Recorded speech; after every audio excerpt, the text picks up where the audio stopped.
Assalamualaikum warahmatullahi wabarakatuh.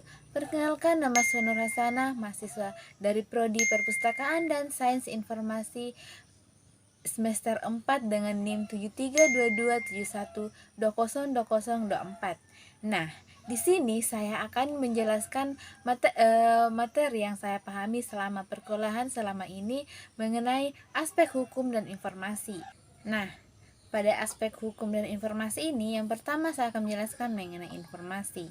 Nah, apa sih itu informasi? Informasi adalah sebuah keterangan, pernyataan, ataupun gagasan yang mengandung nilai makna yang telah disajikan dalam sebuah format sesuai dengan perkembangan teknologi dan komunikasi secara elektronik maupun dengan non-elektronik. Yang kedua adalah hukum, di mana yang kita ketahui, hukum adalah peraturan yang berupa norma dan sanksi yang dibuat dengan tujuan untuk mengatur tingkah laku manusia, menjaga ketertiban, keadilan, dan mencegah terjadinya kekacauan. Kemudian, dalam mata kuliah ini juga membahas mengenai perlindungan data pribadi. Pada data pribadi itu diatur oleh Undang-Undang Nomor 27 Tahun 2022 mengenai perlindungan data pribadi. Upayakan untuk melindungi data pribadi dalam rangkaian pemrosesan data pribadi guna untuk menjamin hak konstitusional subjek data pribadi pada pasal 1 angka 2 Undang-Undang PDP. Kemudian pengendali data. Nah, pada pengendali data ini termasuk orang-orang dan publik atau organisasi internasional yang bertindak sendiri ataupun bersama-sama untuk menentukan tujuan dan melakukan kendali pemrosesan data. Nah, sedangkan pemrosesan data itu ialah setiap orang atau badan publik ataupun organisasi yang bertindak sendiri maupun bersama dalam melakukan pemrosesan data pribadi atas nama pengendali pribadi. Dan jika data itu bocor, akan ada sanksi yang berlaku dan telah diatur oleh Undang-Undang PDP. Selanjutnya, pada mata kuliah ini juga membahas mengenai hak kekayaan intelektual atau biasa disebut dengan HAKI.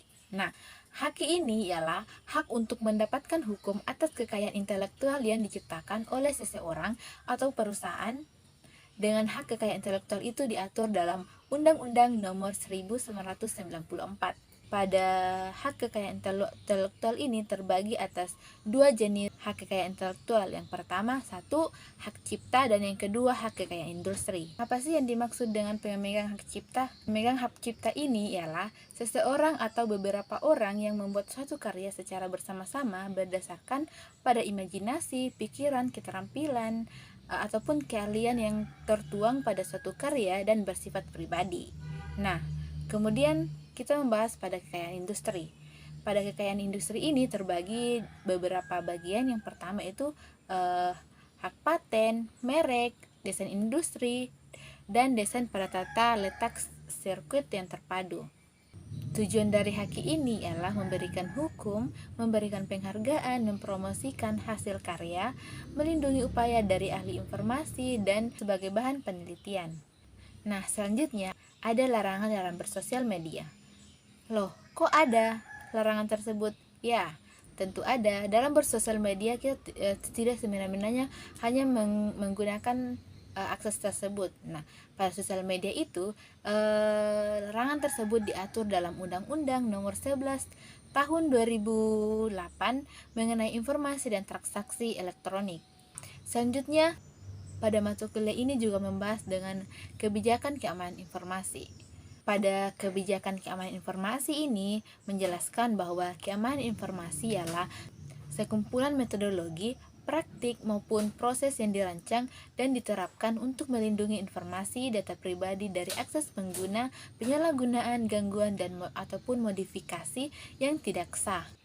Tujuan dari keamanan informasi ini ialah untuk melindungi data pada berbagai tahap, yang baik itu ketika proses penyimpanan, mentransfer, dan menggunakannya. Kemudian untuk menentukan siapa yang memiliki akses di berbagai data tersebut, bagaimana menjustifikasikan dan mengauditasikan, dan metode apa yang digunakan dalam mengamankan informasi itu.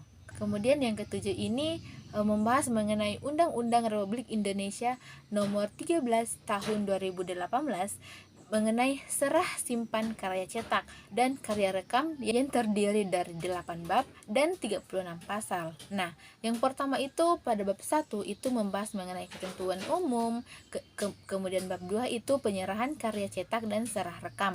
Dan yang ketiga ada pengolahan hasil, serah simpan karya cetak dan karya rekam.